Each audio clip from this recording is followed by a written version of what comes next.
বহুত অপপ্ৰচাৰ চলি আছে। যি নিউজ বাজিছে তাৰ 10%ও সঁচা নহয়। আৰু মই ইমান দিনে একো মাত মাতিব পৰা নাই, কাৰণ ইমান হেৰেছমেণ্ট, ইমান মেণ্টেল হেৰেছমেণ্ট, যোনটো কেতিয়াও মই ভাবাই নাছিলোঁ হ'ব বুলি, সেইখিনি মই পাৰ কৰিব লগা হৈছে। মেণ্টেলি প্ৰস্তুত নাছিলোঁ কোনো ধৰণৰ কথা ক'বলৈ বা কিবা ষ্টেটমেণ্ট দিবলৈ। সেইটো কাৰণে 7 দিন মই যেনে তেনে কটালোঁ। কিন্তু এতিয়া জোখতকৈ বহুত বেছি অপপ্ৰচাৰ চলিছে। বহুত ধৰণে মোক সাঙুৰ খুৱাইছে বিভিন্ন ক্ষেত্ৰত। ন্যায়ালয়ে মোক দোষী কৰাৰ আগতে নিউজ মিডিয়াই মোক দোষী কৰি মোক এতিয়ালৈকে ফাঁচি দিছে। মোক অলৰেডি মই দোষী বুলি কথা কৈছে। আৰু বহুত ধৰণৰ নিউজ, বিভিন্ন ধৰণৰ নিউজ, য'ত মোৰ কেছটোৱে ট্ৰেডিঙৰ ওপৰত আছিলে, কিন্তু এতিয়া কেছটো অকল মোৰ ওপৰত হৈ গ'ল। আজি ফাইনেলি বহুত দিনৰ পিছত সাহস কৰি মই চাৰেণ্ডাৰ কৰিব ওলাইছোঁ। মই ফুল কোঅপাৰেট কৰিম পুলিচৰ লগত।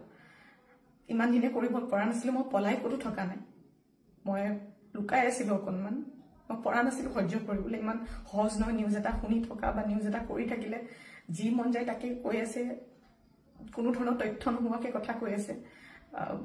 মই ভাবিছিলোঁ ইমানখিনি কেতিয়াও নিউজ মিডিয়াই নকৰে, ইমান তথ্য নথকাকৈ ইমান নিউজ নবজায়। কিন্তু আজি মিডিয়াৰ ফলত মই আজি দোষী। গোটেই মানুহৰ আগত মোৰ মান সন্মান, মোৰ মা দেউতাৰ, মোৰ পৰিয়ালৰ গোটেইবোৰ উলংঘ হৈছে। আৰু এতিয়া আৰু ধৈৰ্য ধৰিব পৰা নাই। চবৰে এটা সীমা থাকে। সেইটো কাৰণে আজি মই চাৰেণ্ডাৰ কৰিম। আৰু মোৰ বিশ্বাস যে তথ্য চাই ন্যায়ালয়ে ডিচিশ্যন ল'ব, আৰু মিডিয়াৰ নিউজ চাই নহয়। চ' আজি মই চাৰেণ্ডাৰ কৰিম আৰু মই ফুল কোঅপাৰেট কৰিম পুলিচৰ লগত। আৰু মোৰ বিশ্বাস যে যদি মই সত্য হয়, মোৰ কোনো ধৰণৰ শাস্তি নহয়। বহুত অপপ্ৰচাৰ চলি আছে। যি নিউজ বাজিছে তাৰ 10%ও সঁচা নহয়। আৰু মই ইমান দিনে একো মাত মাতিব পৰা নাই, কাৰণ ইমান হেৰেছমেণ্ট, ইমান মেণ্টেল হেৰেছমেণ্ট, যোনটো কেতিয়াও মই ভাবাই নাছিলোঁ হ'ব বুলি, সেইখিনি মই পাৰ কৰিব লগা হৈছে।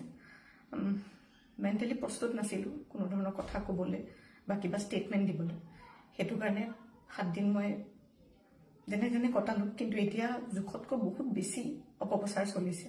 বহুত ধৰণে মোক সাঙুৰ খুৱাইছে বিভিন্ন ক্ষেত্ৰত।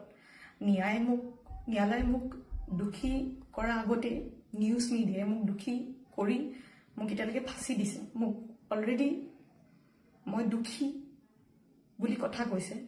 আৰু বহুত ধৰণৰ নিউজ, বিভিন্ন ধৰণৰ নিউজ, য'ত মোৰ কেছটোৱে ট্ৰেডিঙৰ ওপৰত আছিলে, কিন্তু এতিয়া কেছটো অকল মোৰ ওপৰত হৈ গ'ল। আজি ফাইনেলি বহুত দিনৰ পিছত সাহস কৰি মই চাৰেণ্ডাৰ কৰিব ওলাইছোঁ। মই ফুল কোঅপাৰেট কৰিম পুলিচৰ লগত। ইমান দিনে কৰিব পৰা নাছিলোঁ। মই পলাই ক'তো থকা নাই, মই লুকাই আছিলোঁ অকণমান। মই পৰা নাছিলোঁ সহ্য কৰিবলৈ। ইমান সহজ নহয় নিউজ এটা শুনি থকা বা নিউজ এটা কৰি থাকিলে। যি মন যায় তাকে কৈ আছে, কোনো ধৰণৰ তথ্য নোহোৱাকৈ কথা কৈ আছে। মই ভাবিছিলোঁ ইমানখিনি কেতিয়াও নিউজ মিডিয়াই নকৰে, ইমান তথ্য নথকাকৈ ইমান নিউজ নবজায়। কিন্তু আজি মিডিয়াৰ ফলত মই আজি দোষী। গোটেই মানুহৰ আগত মোৰ মান সন্মান, মোৰ মা দেউতাৰ, মোৰ পৰিয়ালৰ গোটেইবোৰ উলংঘ হৈছে। আৰু এতিয়া আৰু ধৈৰ্য ধৰিব পৰা নাই। চবৰে এটা সীমা থাকে।